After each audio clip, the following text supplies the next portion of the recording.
These are the brand new Vin 4x4s. There are 3 versions to choose from: the Sprint, Surge, and Apex.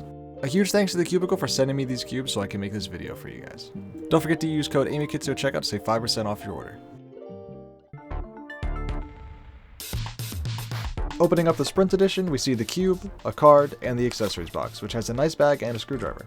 The Sprint costs $22, comes in matte plastic, weighs 108 grams, and has a size of 58.3 millimeters.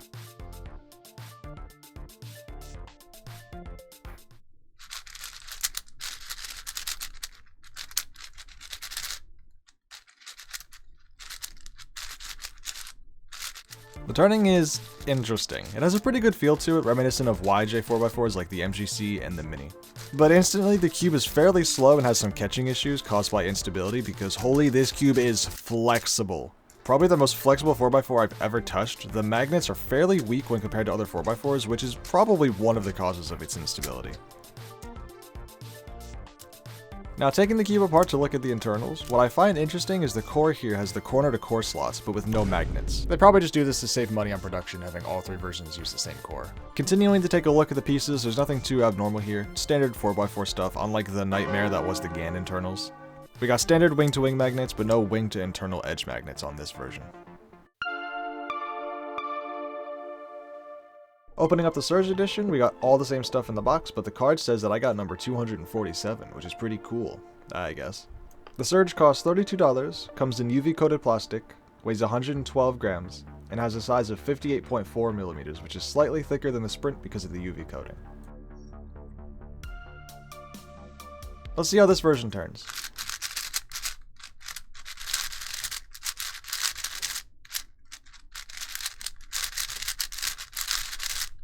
Instantly, this thing is way faster than the Sprint out of the box. I don't know if it's the plastic, tensions, or if they drowned this thing in lube, but it's zooming.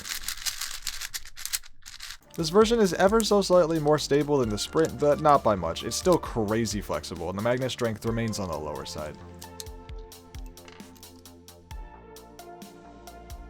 When taking the cube apart, this version has the corner-to-core magnets installed, which adds some stability, but as I said before, not a lot.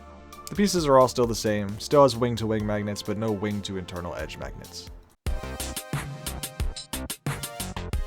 Opening up the Apex edition, we got the cube, but it has a blue logo this time. Wowie, so special. The Apex costs $40, comes in UV coating, weighs 114 grams, and has a size of 58.4 millimeters, just like the Surge.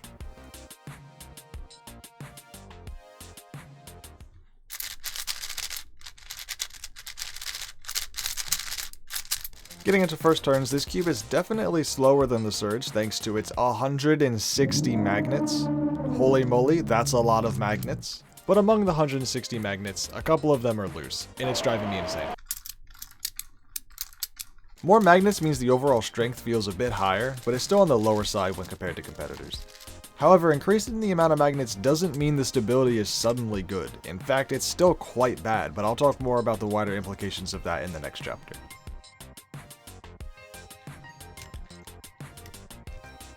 Looking at the core, of course we still have the corner-to-core magnets, but where things get interesting is when we take a look at what they did for the edges.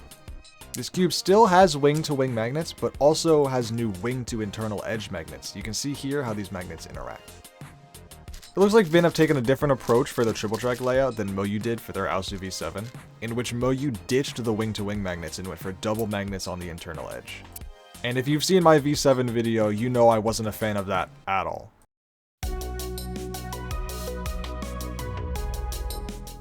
Before moving on to how these cubes perform during solves, a lot of work goes into these reviews, and it would mean a lot to me if you would subscribe so I can continue to make these videos. Starting with the Sprint. This cube does feel good to turn. I like the similar feeling and vibes it has to YJ 4x4s. However, where it completely loses me is the flexibility issues.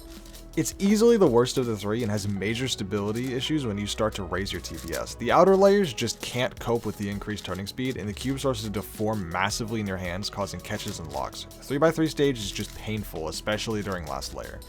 And with the Surge edition, things don't get too much better. I like the UV, so that's a bonus, but when it comes to stability, the ball core only helps a little bit, but nowhere near enough because this thing is still absurdly flexible. Seriously, I don't know who tested these cubes and decided they were satisfied with the level of stability present. And before you all say it, tightening the cube doesn't help anything either, because it's still unstable and now also happens to turn like a brick, which is an awful combination, by the way. I would not recommend. And finally, the apex. I will say, shoving 160 magnets into this thing does technically make it more stable, but it's nowhere near enough. This cube is certainly the most usable out of the three, but it's still the third most flexible 4x4 I've ever touched, and I'm sure you can guess what the other two are. The amount of times I've said the word flexible in this video is crazy. At this point, I'd expect the definition to be Vin4 V2 when searched on Google. Oh, look at that, it is. Just like the previous two versions, this cube still struggles under high TPS. I constantly feel on edge when solving. I have to remain mindful of how hard I'm pushing the cube so I don't flex the outer layers to the point of locks and catches.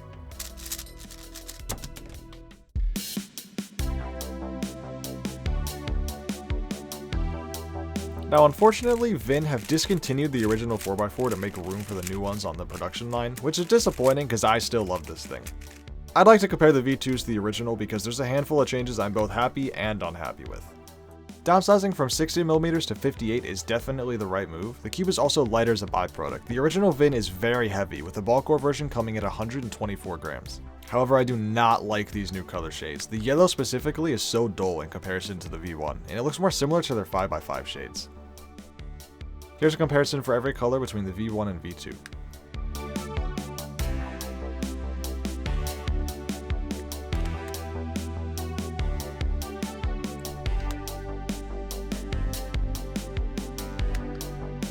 Not a massive difference, but duller usually is worse in my opinion. The biggest difference, however, comes with the cube's performance. The V1 does not at all have these stability issues that I'm constantly mentioning with the V2. It reacts well under high TPS and doesn't start to deform heavily. When using the V1, I feel confidence in my turns and have full faith that at higher turning speeds my solve isn't going to be ruined by some random flexing and catching. Now I will admit it's a bit of an unfair comparison at the moment because this V1 has a full angstrom setup and is absolutely locked in with the tensioning.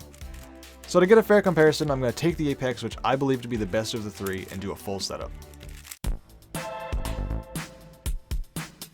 After doing a full angstrom setup, I can confidently say, it's still not great. While bad setups can ruin a good cube, a good setup can't really save a bad one.